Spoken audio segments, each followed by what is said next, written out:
Today I'm going to be looking at the Lumix S9, Panasonic's latest entry into the compact camera market.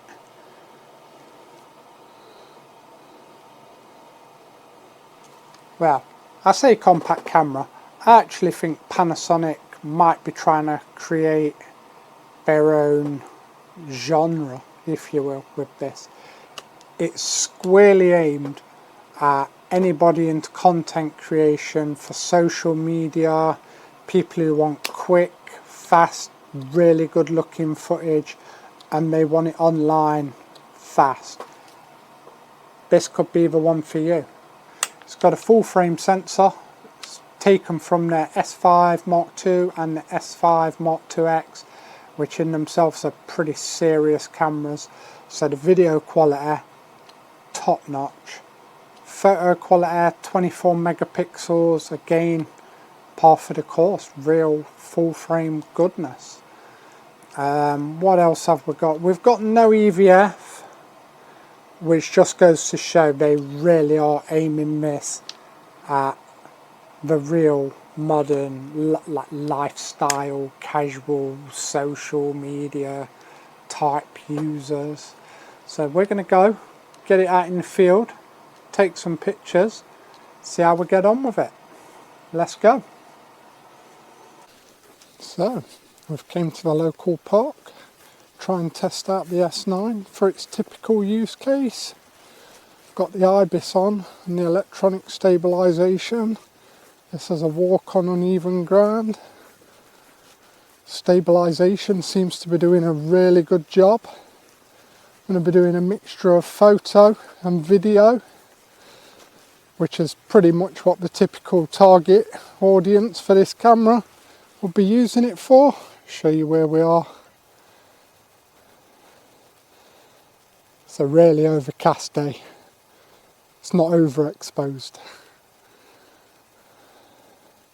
Eye tracking works really well. Coming from a Sony, autofocus was one of my concerns. Lumix have absolutely nailed it. I'll turn the camera around, do a bit of a walk, see if there's any bobbing up and down. So far, stabilisation on this, better than my Sony's. So, that's typical walk, really uneven ground.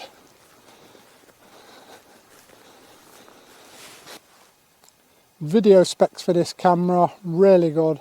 Full frame sensor, 6K open gate, which shoots a bigger format than regular 16:9. So one shot, you can also get your 16:9 horizontals and also your verticals for social media. Saves having to shoot stuff twice. Autofocus in video and photo over 700 points. Autofocus so far has actually been way better than expected.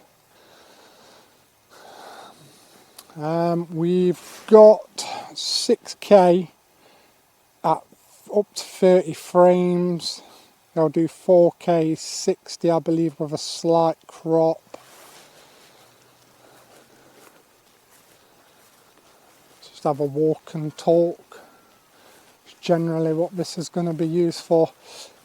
And let me see if I can give you a look at the ground, but where we are is really uneven.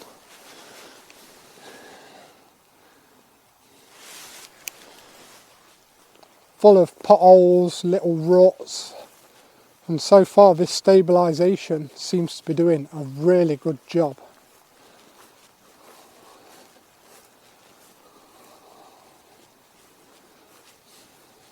But we shall see. But yeah, really impressed. It's a tiny, tiny camera. I mean, with this 18-40 lens, this really will fit in my pocket. So, for such a small camera to have the pro features of the S5 Mark II is really compelling, especially for social media content creators. This is a really powerful camera to have in my pocket. It looks very unassuming. You could pull this out and nobody would suspect. And it's capable of professional results. I am using an external mic here. Internal audio is alright. I'd say use it indoors if it's quiet and you don't have many fans or ambient noise. Don't know if I'd use it outside. I prefer my external audio. Makes it sound a bit better. Don't know what else to say on the video. Really impressive. Rolling shutter is really good as well, especially for no mechanical shutter. It's very surprising.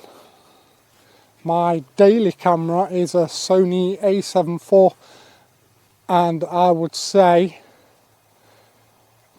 slightly begrudgingly, stabilisation on this absolutely smokes my A7 IV.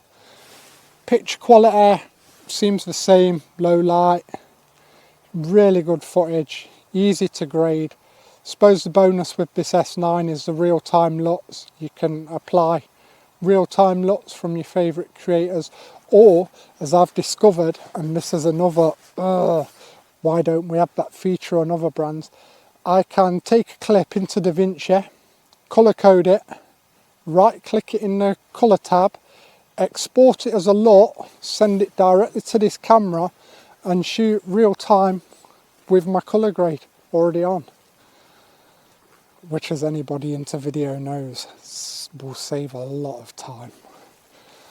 I suppose the downside to that is you've baked profile in, so there's ups and downs to everything, but that is a feature I will use a lot. In fact, I'm using right now. Photo wise, 24 megapixels. The 18-40 is really small. I believe it's the world's smallest full frame zoom lens. But another neat feature on the camera is it's got something called hybrid zoom, which basically crops into the sensor in camera, which I thought at first may be a bit of a gimmick because I can crop in Photoshop or one of my editors. But while you're out and in camera and actually zooming, it just makes the experience of taking the photos that much better. Because instead of taking a wide shot, relying on a crop later, I can do it in camera and still get into the moment.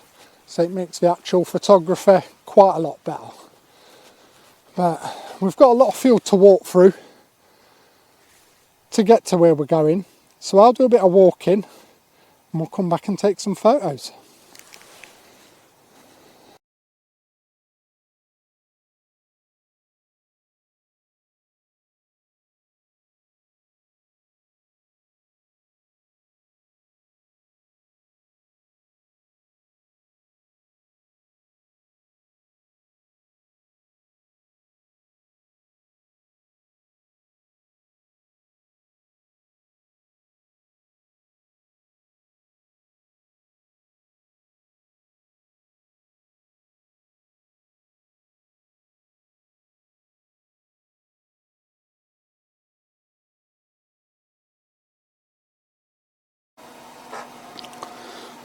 So, just got back from shooting the S9 in the local park.